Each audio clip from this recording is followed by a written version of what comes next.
है। झूठ बोल करके तुम सोच रहे हो हम संभाल लेंगे। नहीं नहीं, झूठ तुम्हारा नाश कर रहा है, तुम्हें पता नहीं।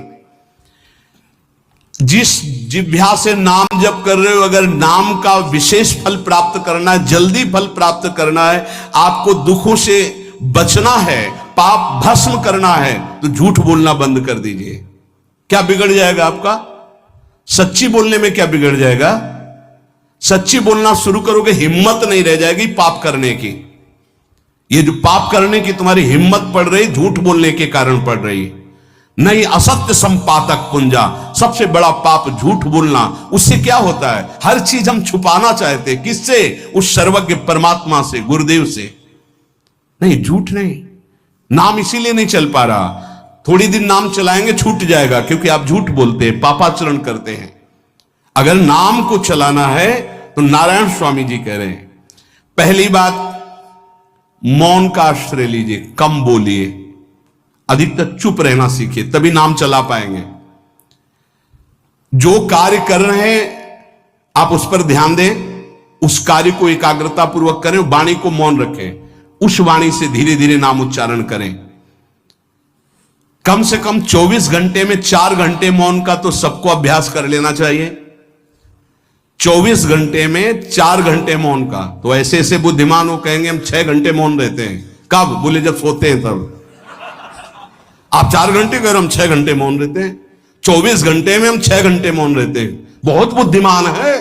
बोले आप 4 घंटे कहते हो, हम 6 घंटे मौन रहते हैं। तो कब आप मौन रहते हैं? बोले जब सोते हैं तो 6 घंटे सोते हैं, मौन ही रहते हैं उस समय। मौन जागृत की कह रहा हूं, 4 घंटे का। नारायण स्वामी के बहुत बड़े महापुरुष हुए, तुम 4 घंटे मौन का अभ्यास करो। ऐसा निकालो 2 घंटे, 2-2 घंटे करके 24 घंटे में 4 घंटे मौन। उस समय हम किसी से बात नहीं करेंगे, नाम जप करेंगे। कार्य करो, कार्य करने के लिए मना नहीं कर रहे हैं। कम बोलो। आजकल लोग अपनी जीवनी शक्ति को बोलने के द्वारा बहुत नष्ट कर रहे हैं, व्यर्थ की बातें करते रहते हैं। 4 आदमी चल रहे हो, आप पीछे चलिएगा, सुनते बेमतलब की बातें। नाम जब नहीं होगा वो डिलीट नहीं होगी, वैसे ही बनी रहेंगी, अगले जन्म के लिए तैयार हो रहा है। इसलिए नाम यदि सिद्ध करना है, नाम का फल लेना है, नाम का आनंद लेना है, तो वृथा भाषण बंद करो, बेकार की बात बंद करो। जितना कम बोलने से काम चल जाए उतना। सामने वाले को बोलने दीजिए, आप बीच में नाम चल रहा है जी, नाम चल रहा है। जब कोई आवश्यक बात हुई, पवित्र शब्द बोल दिया, नहीं चुपचाप सुनो। उसको लग रहा है कि आप संभाषण करो, मान लो रिश्तेदार है, नातेदार है, मित्र। अब आप व्यवहार में हैं, आप सीधे ये तो नहीं कह सकते हमसे बात मत करो, नहीं, हाँ बात कीजिए, लेकिन आप कम बोलिए, उसको बोलने दीजिए, आप नाम जप कीजिए। जरूरत भर बात कीजिए।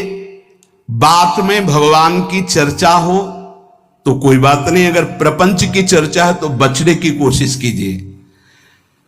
अपने संबंधियों, अपने दोस्तों, अपने व्यवहारियों से व्यवहार, दोस्ती, संबंध शिथिल कीजिए, तभी नाम में प्रीति होगी। अगर ये अब हमारे दोस्त आ गए हैं तो फिर वो दोस्त छूट जाएगा नाम। अब बातें शुरू हो गई प्रपंच की। धन्य है ऐसी बुद्धि जो प्रियजनों से भी संभाषण केवल भगवत वाक्यों का, अन्यथा नहीं। इसीलिए इस मार्ग को वर्ण करना बहुत कठिन है। एक ऐसा तुम्हारा निवास स्थान होना चाहिए अलग, जिसमें अपने रिश्तेदार, नातेदार, व्यवहारियों का प्रवेश ना हो। आपकी शैया अलग होनी चाहिए। अगर नाम जापक नाम सिद्ध करना चाहता है, नाम का फल लेना चाहता है, नाम निरंतर चलाना चाहता है, तो जिस आसन पर आप बैठते हैं उसी में प्रपंची, विषयी, सांसारिक वृत्ति वाले बैठेंगे तो भजन की वृत्ति नहीं बन पाएगी। एक ऐसा, वैसे होते हैं घरों में बैठने वालों का अलग, लेकिन साधन कक्ष अलग होना चाहिए अपना। किसी का यदि प्रवेश ना हो तो आप देखेंगे कि आपके साधन के परमाणु आपको वहां बैठते ही तत्काल विक्षेप रहित करके भजन में लगा देंगे। अगर घर में ऐसा कुछ ना हो तो एक आसन अपना अकेला रखिए, जिस पर आप शयन करें वो आसन केवल आपका ही होना चाहिए। अगर वो सार्वजनिक बैठने के लिए ही है, ऐसी व्यवस्था नहीं, तो आसन समेट कर अपना अलग रख दीजिए और दूसरे आसनों पर बैठा लिए, फिर वो आसन हटाकर जब आप शयन करें तो आपका आसन होना चाहिए। इसका बहुत बड़ा प्रभाव पड़ेगा। कोई भी ऐसा दृश्य या पुस्तक ना पढ़ें जो वासनात्मक हो और प्रभु के नाम से आपको विमुख कर दे। अखबार आदि, समाचार आदि, ये हमारे चिंतन को नष्ट करते हैं। अगर नाम जप करना है, निरंतर नाम स्मृति बैठालनी, एक घटना कई मिनट तक विक्षेप देती है। ऐसा हुआ, कैसे लोग हैं, अब उसमें तो समाचार ही हो रहे हैं, सैकड़ों बातें हो रही, पेपर है तो सैकड़ों बातें लिखी हैं, क्या क्या, अब वो सब दिमाग में भर गई। इतना व्यसन है किसी किसी को पेपर पढ़ने का, समाचार पत्र पढ़ने का, कि सुबह होते ही वो विरह में रहते हैं कि पेपर आ जाएगा। आया नहीं, और मिला तो ऐसी एकाग्रता से पढ़ते हैं जैसे वेदांत चिंतन करने वाला वेदांत चिंतन। चश्मा लगा, चाय रखी, ठंडी हो रही, उससे मतलब बीच बीच में चाय और चश्मा से और पूरे दिमाग में वही। अब क्या करेगा, जो पढ़ा है उसका चिंतन बनेगा, वही बोला जाएगा। अब जहां चार मिले तो तुम्हें पता है, उत्तर प्रदेश में ये हुआ, मध्य प्रदेश में ये हुआ, चर्चा दिमाग। नाम जापक पूज्य श्री नारायण स्वामी कह रहे हैं, अखबार पढ़ना, दुनिया भर के प्रपंच की जिसमें बातें हैं, ऐसे समाचार, ऐसे टेलीविजन देखना, ये तुम्हारे हृदय में नाम नहीं चलने देंगे, तुम्हारी स्फुरणा को गंदी कर देंगे, बेकार का वक्त खराब होगा।